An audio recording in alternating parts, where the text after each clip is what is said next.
एक विशाल हवेली थी जिसे लोग रुक्मिनी विला कहते थे। यह हवेली दशकों से वीरान पड़ी थी और उसके चारों ओर भयानक कहानियां घूमती थी। गांव वाले कहते थे कि वहां कुछ अजीब और डरावना है।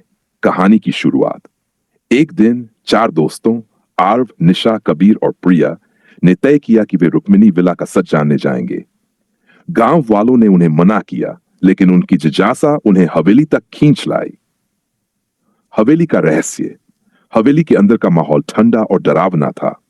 दीवारों पर धूल की मोटी परतें थी, लेकिन ऐसा लगा जैसे कोई अभी भी वहां रहता हो। आर्व ने एक पुरानी तस्वीर देखी जिसमें एक खूबसूरत महिला थी। उसके नीचे लिखा था, रुक्मिनी देवी, इस विला की अंतिम मालकिन। निशा को एक डायरी मिली जिसमें रुक्मिनी देवी ने लिखा था, मुझे कोई नहीं समझ सका। इस घर में जो भी आएगा वह मेरे दर्द का गवाह बनेगा। अजीब घटनाएं। जैसे ही वे डायरी पढ़ने लगे, हवेली के दरवाजे अपने आप बंद हो गए। अचानक एक दर्द भरी चीख गूंज उठी। कबीर ने देखा कि एक परछाई उनके पास से गुजरी। प्रिया ने डरकर कहा, हमें यहां से तुरंत निकलना चाहिए। लेकिन दरवाजे अब खुल नहीं रहे थे। सच का पता चलता है, डायरी पढ़ने पर उन्हें पता चला कि रुक्मिनी देवी को उनके ही परिवार ने इस हवेली में कैद कर दिया था। वे उनकी संपत्ति हड़पना चाहते थे। दर्द और गुस्से से भरकर रुक्मिनी ने अपनी जान दे दी। मरने से पहले उन्होंने कसम खाई थी कि इस हवेली में कोई चैन से नहीं रहेगा। अचानक रुक्मिनी की आत्मा प्रकट हुई। वह सफेद साड़ी में लिपटी हुई थी। उसकी आंखें लाल थीं और चेहरे पर गुस्सा था। उसने कहा, तुम सब मेरे घर में क्यों आए हो? क्या तुम भी मुझे धोखा देने आए हो? डर से कांपते हुए दोस्तों ने माफी मांगी और कहा कि वे केवल सच जानना चाहते थे।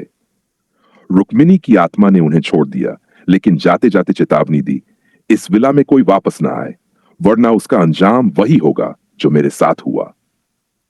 अधूरी कहानी। चारों किसी तरह बचकर बाहर निकले, लेकिन निशा की हालत खराब हो गई। गांव लौटने पर वे समझ गए कि रुक्मिनी विला में अब भी उसका प्रकोप है।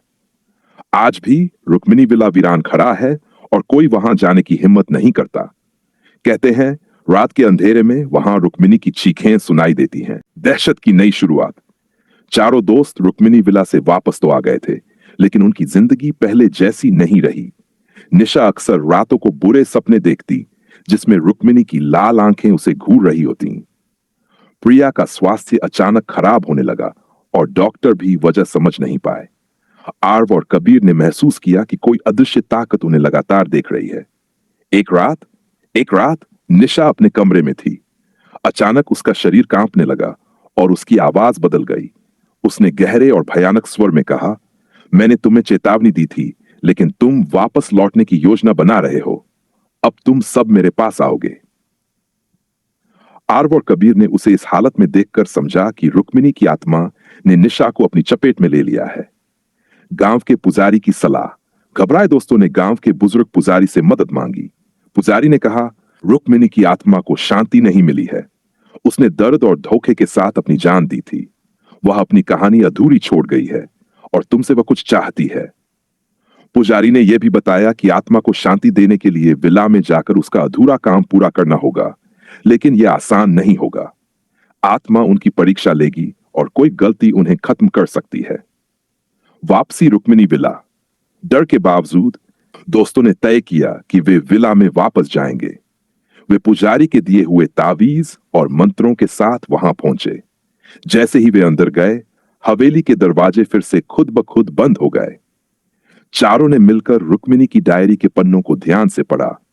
उन्होंने पाया कि रुक्मिनी की आत्मा को शांति दिलाने के लिए उन्हें उस जगह जाना होगा जहां उसे कैद करके मारा गया था। भूतिया तहखाना। वह जगह विला का एक गुप्त तहखाना था। जैसे ही उन्होंने तहखाने का दरवाजा खोला, ठंडी हवा का एक झोंका आया और दीवारों पर खून जैसे निशान दिखने लगे। तहखाने के बीचों बीच रुक्मिनी का एक पुराना चित्र था। अचानक चित्र से एक भयानक रोशनी निकली और रुक्मिनी की आत्मा वहां प्रकट हुई। उसने चीखते हुए कहा, तुमने मेरी शांति भंग की है, अब तुम इसका अंजाम भुगतोगे। अधूरी कसम का अंत। पुजारी के निर्देशानुसार आर्व ने रुक्मिनी की आत्मा से उसकी कसम पूरी करने का वादा किया। कबीर और प्रिया ने रुक्मिनी के परिवार की सच्चाई गांव वालों तक पहुंचाने और उसकी संपत्ति को गरीबों में बांटने का प्रण लिया।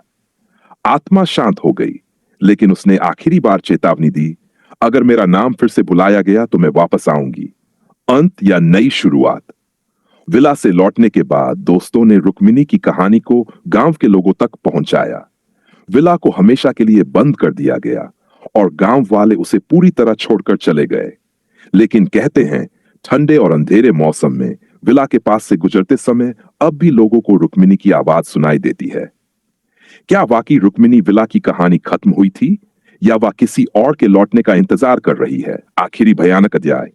गांव के लोगों ने विला से दूरी बना ली थी, लेकिन आर्व, निशा, कबीर और प्रिया के जीवन में अजीब घटनाएं रुकने का नाम नहीं ले रही थीं। हर रात उन्हें ऐसा महसूस होता जैसे कोई साया उनके आसपास है। निशा, जो सबसे ज्यादा प्रभावित थी, अब सामान्य बातचीत भी नहीं कर पा रही थी। एक दिन निशा अचानक गायब हो गई। आर्व और कबीर ने उसे हर जगह ढूंढा, लेकिन वह कहीं नहीं मिली। तभी प्रिया ने एक सपना देखा जिसमें निशा एक काले अंधेरे कमरे में थी। कमरे की दीवारों पर खून से लिखा था, वापस आओ वरना वह कभी नहीं लौटेगी। विला में दोबारा प्रवेश। आखिरकार दोस्तों ने तय किया कि उन्हें एक बार फिर रुक्मिनी विला जाना होगा। इस बार वे पुजारी के साथ गए। पुजारी ने उन्हें बताया कि निशा पर रुक्मिनी की आत्मा का पूरी तरह कब्जा हो चुका है। आत्मा को मुक्त करने का एक ही तरीका था, विला में उसके साथ हुई क्रूरता का सच पूरी दुनिया के सामने लाना। रुक्मिनी का सच। विला में पहुंचने पर चारों ने तहखाने में एक और गुप्त दरवाजा खोजा। उस दरवाजे के पीछे उन्हें रुक्मिनी की असली कहानी का सबूत मिला। पुराने दस्तावेज, खून से सनी चूड़ियां और एक पत्र जिसमें लिखा था कि रुक्मिनी को उसके परिवार ने न केवल कैद किया बल्कि उसे जिंदा जलाने की कोशिश भी की थी।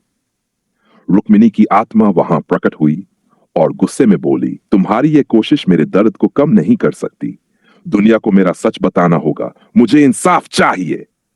पर आर्व ने पुजारी के मंत्रों की मदद से रुक्मिनी की आत्मा को शांत करने की कोशिश की, लेकिन रुक्मिनी ने स्पष्ट किया कि वह तब तक शांत नहीं होगी जब तक उसकी कहानी हर जगह नहीं पहुंचेगी।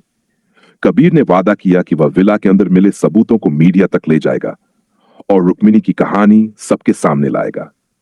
यह सुनते ही आत्मा थोड़ा नरम पड़ गई। निशा की वापसी।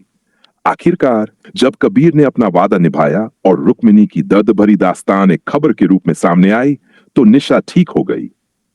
आत्मा ने अपनी कसम पूरी होने के बाद विला छोड़ दिया। विला का अंत। गांव के लोगों ने विला को पूरी तरह नष्ट कर दिया। हालांकि कुछ लोग कहते हैं कि वहां अब भी रात के अंधेरे में रुक्मिनी की सिसकियां सुनाई देती हैं। क्या यह वास्तव में अंत था?